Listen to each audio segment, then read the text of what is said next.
Hello, everybody. Welcome to episode 19 of the Progressive Democrats of Howard County podcast. My name is Jake Burdett. I'm the president of the Progressive Democrats of Howard County and the co-host of the podcast, joined by my co-host, Hiruy. How you doing, Hiruy? Hi, Jake. Hello, everybody. Welcome to our podcast. Jake, we're I think less than 12 hours from early voting. Are you ready for the showdown? You got the sunscreen ready? Yeah. No, it's not going to be a fun 7 days or so, and we're pumping these HoCo4Us Slate interviews out just in the nick of time. I think we've got one more set that we have to do. Maybe we can do that in the weekend between early voting and election day itself. But it's we're gearing up. It's crunch time now. And, with that being said, as I mentioned, we are back with another pair of candidate interviews from the HoCo4Us Slate for Democratic Central Committee, which both myself and Hiruy are also a part of. And this evening, we are joined by Karin Emery. Karin, how you doing this evening? Hi, Jake. I'm doing really well. I'm happy to hear that. So for those in the audience who are not familiar with you, could you tell them a little bit about yourself and why you decided to run? Sure. So I'm a lifetime Howard County resident. We moved here when I was 5 years old. I grew up in Columbia, and I decided to run because I want to make a difference. And when I say I want to make a difference, I've just seen over the past 12 years, I've seen a lot of things with the Democratic Party that are not necessarily shaping up the way that I'd like them to do. So I thought, if no one else is getting involved, I have to get involved. I have to, make sure that we're making the world a better place for people. And Democrats leave too much stuff on the table, I think. So I want to help recruit candidates for the future. I feel like the local level is the best way to do that. This is kind of the incubator for candidates who then go on to state and federal offices. So that's part of the reason I'm running. And the biggest reason I'm running is to get money out of the Democratic Party. And by that, I mean corporate money. Thanks, Karin. Of course, we agree on the issue of corporate / developer money being pervasive in Howard County. In our conversations in the past, you've talked about what Columbia was like in before all this free-for-all developer-driven resident development, for lack of a better term, rather than the human-driven development that I think Rouse was pushing since that started. Can you tell us the differences then and now, basically, and that you have witnessed? Yeah, I mean, Columbia, we moved here to the house that my mom and dad bought when I was 5. I grew up in Thunder Hill and went to Thunder Hill Elementary School. It was a brand new school. And there's a lot to talk about. When you talk about Columbia and you talk about people who grew up here in the 70s, it was a bit of a gift, really. So it wasn't just green spaces and nice houses. It was everybody got to live here. Everybody got to live here. It didn't matter what color your skin was.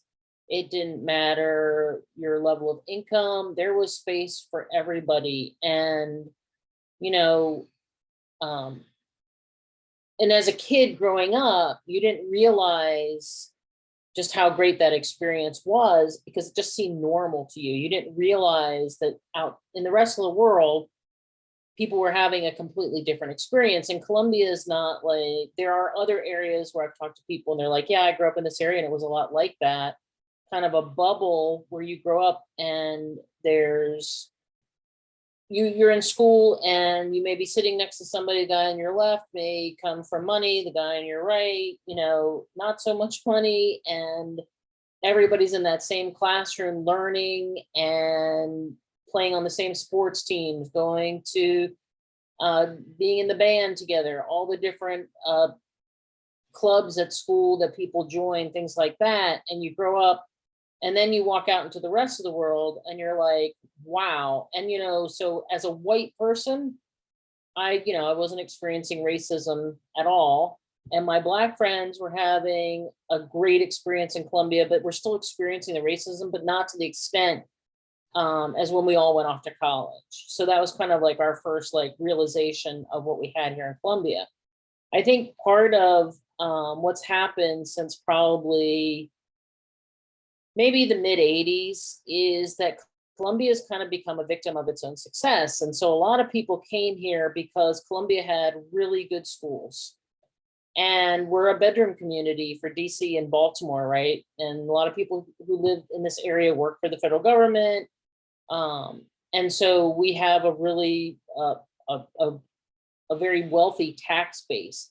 But people didn't necessarily want to live in Columbia because I think, some people didn't like the integration. Some people didn't like the values that we had grown up with. And so all around us, parcels started to pick up. You saw different areas being developed, and you suddenly saw the loss of green space, and then the development of downtown, and also our village center started dying. So if you go over to the Long Reach Village Center, and I lived in Long Reach, I lived in a townhouse in Long Reach for about 22 years. And if you go over to that village center, there's no grocery store. There's, there's a very successful liquor store, and the man who runs it is a very nice person. But, the gas station and the liquor store are the most successful businesses in there, other than maybe the laundromat. And it's sad because when I first moved into my townhouse, I bought my townhouse in Long Reach in 1997. It's, right behind the church, that new church that went in St. John's Lane. And that little neighborhood is a delightful neighborhood. It's a very integrated community. You have single people, you have married people, you have elderly people, you have young people. People from all over the world live in that neighborhood. And it was really like a little microcosm. I love that neighborhood. But right up the street, when I first moved in, we also had a Safeway. And that Safeway was beautiful. And slowly but surely, though, people stopped shopping there because grocery stores started popping up, like Target. You can buy your groceries at Target. You can go to Whole Foods. The Wegmans got built. And so people who have cars and means can go to the bigger, fancier shopping centers. But the people who lived right there and worked at that Safeway, that was a huge loss. Suddenly, those people were kind of living in a food desert.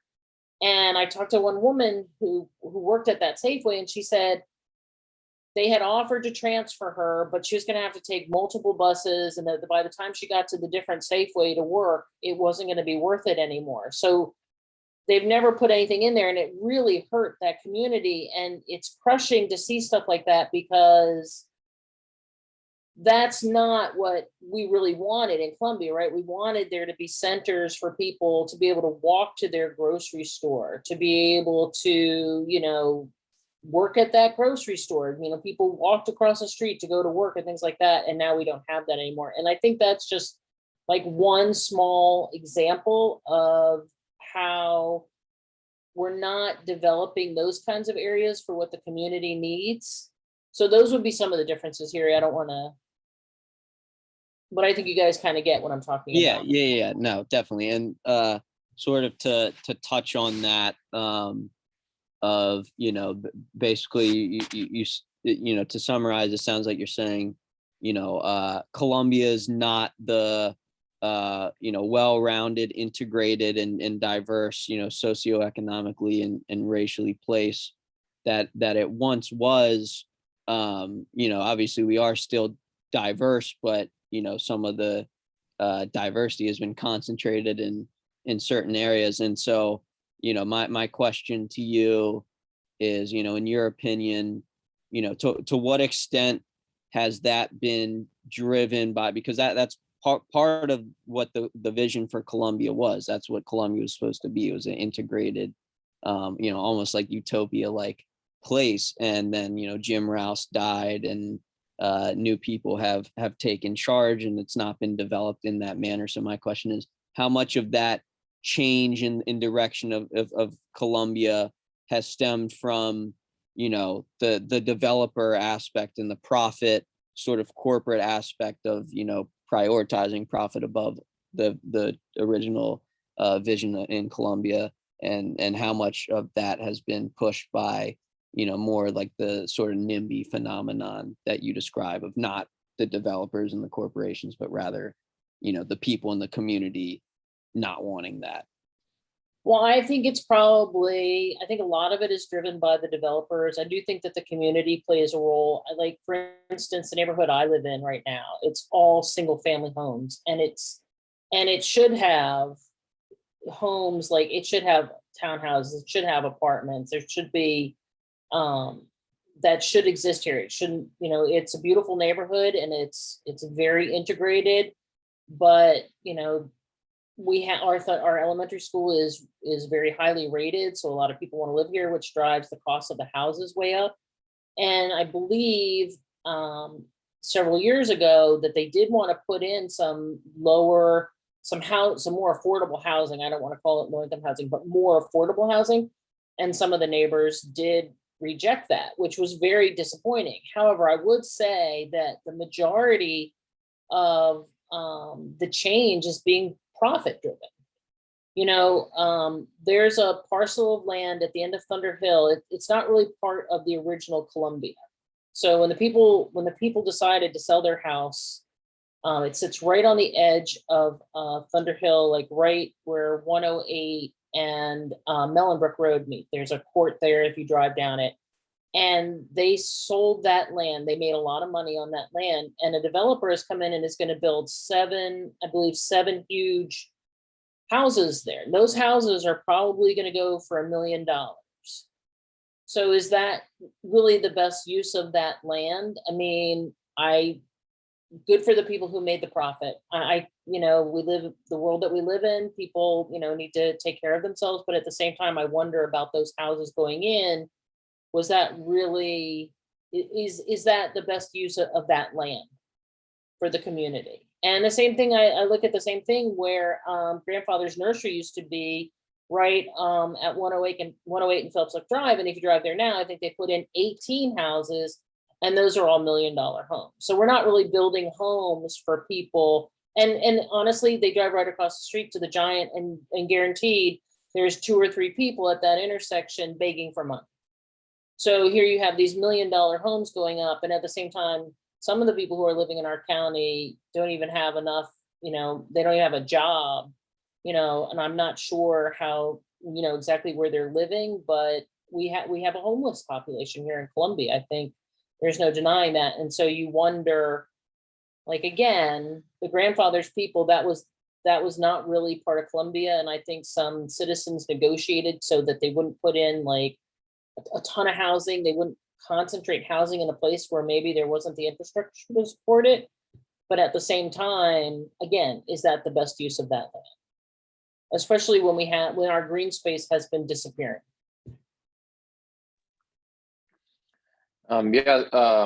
Certainly, just following from Jake's question and your response, Karin, I definitely, think that there are people who think that, having lower income homes will affect their home prices adversely, and therefore oppose the lower income homes. To me, when I look at the county council and how it votes, there will be for example, there will be like 100 testimonies in support of a good bill, and the county council will vote to kill the bill, even though there was 100 testimonies in support of the good bill, and there was maybe one special interest testimony, and so it's been interesting to see how they make the decision. Hopefully that's what I think we if we win, and if our slate wins, we'll bring that out, we'll bring that to light. However, if we win, there's been some sort of I would say thinly veiled threats about the fact that members of this slate who win will be perhaps removed for violating the bylaws, and I'm wondering what your reaction to that is, and why you think if you have thought about that, why someone would even consider that kind of sort of thinly veiled threat even before the results are known. It's disappointing to hear things like that. I don't know what's in that person's mind, why they would say something like that. I mean, I don't know anybody who is intent on violating their oath as part of the Democratic Central Committee. I will say though that I kind of look at this. This is a project that we're engaging in, right? And we want things, and nothing is more apparent. Nothing highlights what's been going on in this country like what happened with Roe v. Wade, right? So it's at a national level. And while, locally we don't have a say in that stuff, it seems like we have an administration that doesn't seem to be acting, right?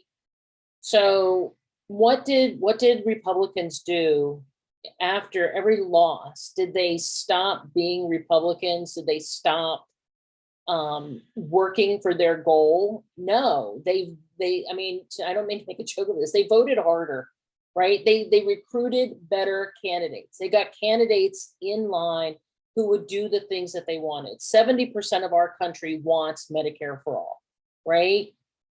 We need candidates who are willing to fight for that. You send one AOC, that's a start, but she's one person. She cannot carry the Democratic, all the constituents on her back and make things happen. She needs help, right? So that's where we come in. At our local level, our kids in Howard County, if you drive around Howard County, you drive up to Thunderhill Elementary School, you will find trailers outside that school.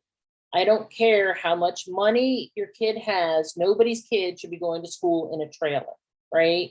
We want to make sure that the kids who are getting out of Howard County public school systems are well educated, well-rounded, and that we gave them the best that we had to offer. We can't do that right now because we do not have the resources to do that, because the candidates that we've recruited up to this point, their only way of getting elected was to fundraise with developers. And we're saying you don't have to do that.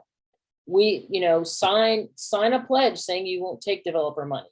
Use the Citizens Election Fund. Be accountable to your voters.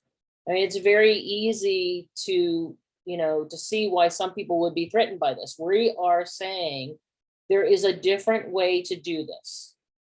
And I'm sure that scares some people. But I would say to them, if you want to get something, if you want your Democratic Party to actually work for the people, then come join us. Come join us, because we are making great things happen.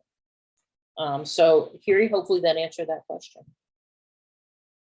Yes, absolutely. Very well said, Karin. But unfortunately, I think we are going to have to wrap up the interview with Karin Emery again from the HoCo4Us Slate.